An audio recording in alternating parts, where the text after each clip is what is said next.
관전은 치과 상태. 집무실에서 누군가 업무를 봐야 하는데 누가 지금 주로 가고 있습니까? 집무실 책상 위에 있지 않습니까? 예. 있던 옛날에 서류라든가 이런 것도 지금 다 치워진 상태고요. 예. 그다음에 자기가 가장 자랑스럽게 생각하던 더 버크 스탑 히얼 그것도 다 없앴습니다. 그 명표도요. 이것도 여러분들께 단독으로 알려드리는 내용입니다. 예, 그것도 없애고 지금 관제 벅스 스탑 히어 가는 예. 모든 것은 내가 책임진다라고 그 하는. 원래 군지관들 쓰는 말이거든요. 예. 내가 책임지니까 내 명령 따라라 이 예. 말이거든요. 근데 그걸 갖다 해놨는데 지금 저는 도대체 뭘 책임진다는 말인지 이해가 안 됩니다. 그리고 그 뭐 일부 친윤 의원들이 있죠. 친윤 예. 의원들에게 전화를 이제 하고 해가지고 아직도 억울함을 호소하는 것 같습니다. 네. 억울함을 호소하는데 예전에 억울함 호소 때는 지시 명령죄의 억울함 호소였는데 그 좀 스타일은 조금 바뀌었다고 그렇게 제가 한번 알아보니까 그런 이야기를 하고요. 지금 뭐 대형 로펌도 접촉을 하고 있긴 있는 것 같습니다. 수사 대비해 가지고. 자, 제가 이제 이 말씀 드리겠습니다. 지금 현재 관제에 머물고 있는 윤석열, 김건희 부부에게 주로 찾아가는 사람은 김주현 민정수석입니다. 그 외에는 쉽게 얘기하면 정진석 비서실장은 아예 찾아가지도 네, 않고 찾아갈 수도 없습니다. 네. 김주현 민정수석이 주로 가서 대통령 부부를, 윤석열 부부를 만나고 있는데 어떤 언어를 하고 있느냐 우리가 예상해 볼 수 있지 않습니까? 네, 김주현 민정수석은 사실은 박근혜 정부에서도 일을 했습니다. 그렇기 때문에 그리고 검찰국장도 지냈고 그렇죠. 해서 기본적인 수사 방향이나 내용 같은 것들은 굉장히 잘 알 수 있는 분이고 그다음에 탄핵 때 뭐를 어떻게 잘못해서 탄핵이 됐고 뒤에 처리를 뭐가 미진했다 이런 것들을 기본적으로 알 수 있는 분이겠죠. 그러다 보면 전체적인 이 프로세스, 그다음에 검찰의 수사 방향, 대처 방향 이런 거에 대해서 굉장히 많이 여러 가지 그 실무적인 것들을 모아서 지금 보고를 하고 있겠죠. 자, 신규 변호사. 네. 김주현 민정수석이 계속 찾아가서 의논을 하고 있다는 것은 법률적으로 피해 나갈 수 있다. 나는 잘못이 없다. 이제 이런 입장에서 전혀 변함이 없다는 거예요. 법률적으로 이게 피해 갈 수 있습니까? 민정수석 정도 나가면? 아니 그러니까 이게 뭐 민정수석 할아버지가 와도 이게 안 될 것 같은 게 이미 내란죄의 구성요건에 해당하는 범행을 한 걸 전 국민이 다 봤고 이미 증거까지도 다 채증이 끝나 있고 이미 그 사실 자체를 뒤집을 수는 없잖아요. 근데 그런 상황에서 물론 뭐 당연히 변호인의 조력을 받을 권리가 뭐 설마 사형수라고 할지라도 다 붙는 거기 때문에 뭐 국민의 한 사람으로서 기본권을 누리는 차원은 뭐 어쩔 수 없겠지만은 이게 사실 글쎄요 어떤 변호사를 쓴다 해도 이게 커버가 될 수 없는 상황이기도 하거니와 어떤 변호사가 이거 잘 변론하려고 들지도 않을 것 같아가지고 아마 이거는 모르겠습니다. 뭐 많은 변호사들에게 타지는 지금 하고는 있겠습니다만은 아무도 안 맞겠다라고 하면 아마 진짜 나중에 가서 국선 변호사 써야 될 수도 있는 거예요. 기존에 특검팀에서 했던 분들 같이 저기를 접촉하거나 뭐 그렇게 아니 근데 특검을 하지 했던 않을까요? 분들도 지금에 나와서 다 변호사하고 자기 생업을 할 텐데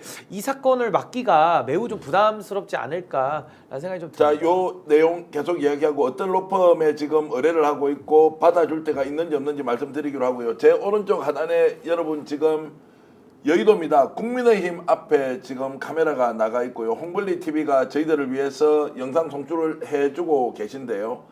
자, 어제 오늘 수천 명의 시민들이 모여서 윤석열 탄핵을 외치면서 국민의힘 당사 앞에서 지금 집회를 열고 있습니다. 그 장면 함께 보고 계시고 이 방송 여러분 시청하시면서 자, 저렇게 추운 날 저녁에 시민들이 손에 손을 잡고 국민의힘 앞에서 탄핵 반드시 통과시켜라 라고 지금 압박을 넣고 있는데요. 자, 지금 주변 이제 영상이 나오고 있습니다.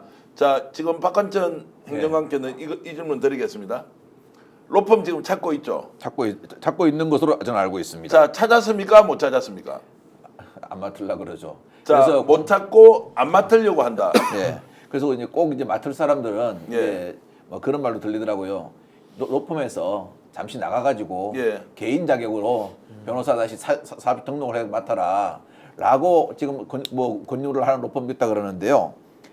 이거 오늘 이거 김주현 민정수석이 아니고 하라비가 와도 못 빼낸다는 이유가요. 오늘 저 김용현 그 전 국방장관 있지 않습니까? 예.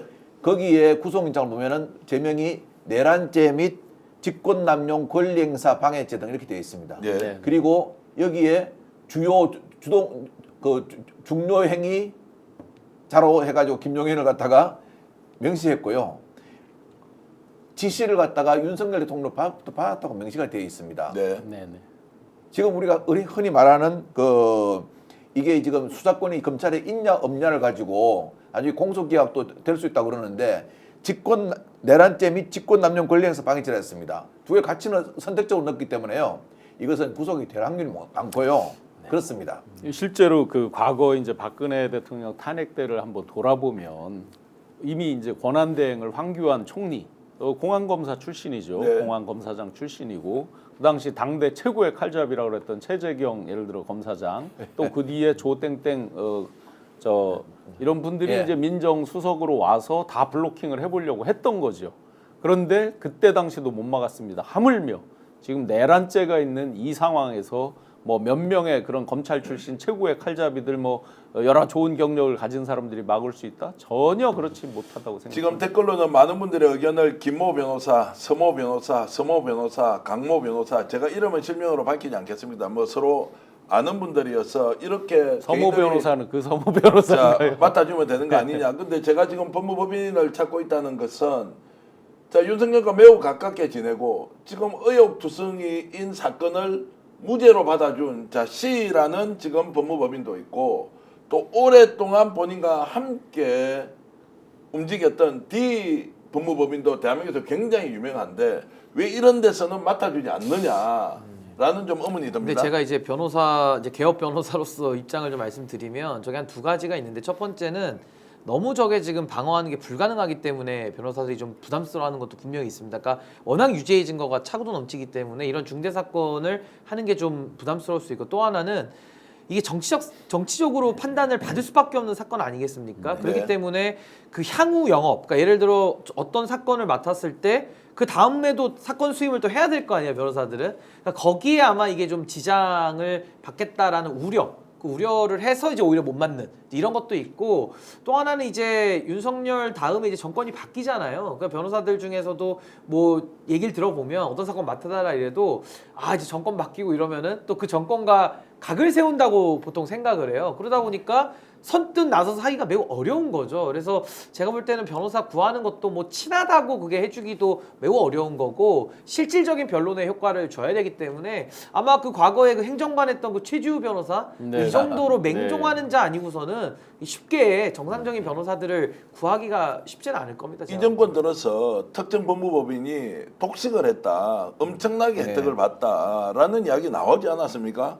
근데 그 사람들이 알 거 아니에요, 자기들끼리는. 근데 그 사람들이 뭐 이익이 되니까 그동안은 이제 관계를 맺었겠지만 이제 앞으로야 끈 떨어지고 아무 이익이 없는데 이제 와서 변론을 뭐 해주겠습니까? 저는 안 해줄 것 같은데요. 그것도 그렇지만요.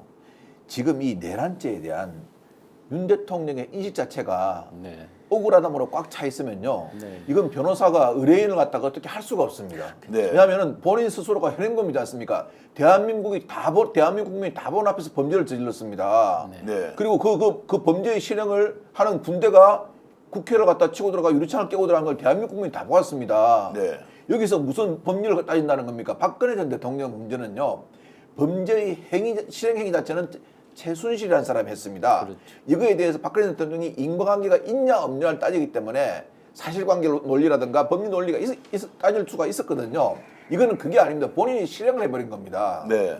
그런데 이걸 갖다가 누가 어떻게 변호하겠습니까? 평소에 그 선택적 정의와 공정이라고 제가 말씀드리는 게 본인이 하는 건 다 선이고 남이 하는 건 다 악이란 말이에요. 그렇죠. 그럼 지금 이 내란죄를 해놓고도 여전히 정신 못 차리고 뭐가 잘못됐는지조차 모르거나 인정을 안 하고 있잖아요. 이거는 평상시에 너무나도 익숙하게 많이 봐온 모습이란 말이죠. 그러니까 내가 뭘 잘못했어. 딱 이거 한마디로 모든 개념 규정이 끝나요. 그럼 변호인이 왔을 때 모든 거를 팩트에 기반해서 변호인한테 얘기를 해주고 그 제로 베이스에서 어떤 조력을 받아야 될 거 아니에요. 과연 그게 될까? 일단 문서상으로 있는 거 다 치우기 바빴겠죠. 지금 인멸하기 바빴겠죠. 그러면 나머지는 본인 유리한 대로만 얘기를 할 텐데 과연 나머지 그러면 이게 지시를 받은 사람들이 당신 유리한 대로 그렇게 진술을 해줄까? 택도 없는 얘기라고 생각합니다. 자, 그러면은 당분간 변호인을 선임을 못한다? 이럴 가능성이 높습니까? 그래도 누군가는 개인 변호사 자격으로 할 사람은 좀 있다. 계속 이름은 올라오고 있습니다. 이런 사람 쓰면 되겠다고 나오는데 강모 씨, 서모 씨, 김모 씨 누군지 다 아시죠? 또 배모 씨까지 이름이 나오고 아니, 그러니까 있습니다. 저는 그 지금 이름 나오는 사람들은 절대 별로 안 해줄 것 같고요. 그 안 사람들은 해준다. 이익이 예. 되니까 그동안 이용해 먹은 거지. 뭐 저는 별로 이렇게 뭐 의리를 가지고 해줄 걸로 보여지지 않고요. 근데 뭐 굳이 대한민국에 있는 3만 명의 변호사들 중에 뭐 이거 하나 맡을 사람이 없지는 않을 테니까 아주 힘들게 구해서 뭐 선임은 하겠죠. 뭐. 이걸 생각하니까요. 옛날에 그 박근혜 대통령 그 헌법재판소 탄핵 재판 때 어깨에 그 슈퍼맨 망토가 아닌 태극기 망토를 들고 오신 분 계시죠? 네. 예, 그게 참 누구라고 말씀드리면 그렇지만 그런 사람도 그런 분도 계시더라고 변호인들 중에서 네. 우리 변호사님 가끔 있어요, 가끔. 우리 변호사님한테 참 죄송한 말씀이 그런 분 계시더라고요. 분명히 있을 겁니다. 있는데요. 이것은 지금 윤 대통령의 인식은 이런 것 같습니다. 강남대로 사거리에서 가로수에 소변을 보았습니다. 다른 사람이 와가지고 너 노상방뇨야 그러니까 아니야 나무에 거름 주는 거야 이렇게 얘기합니다.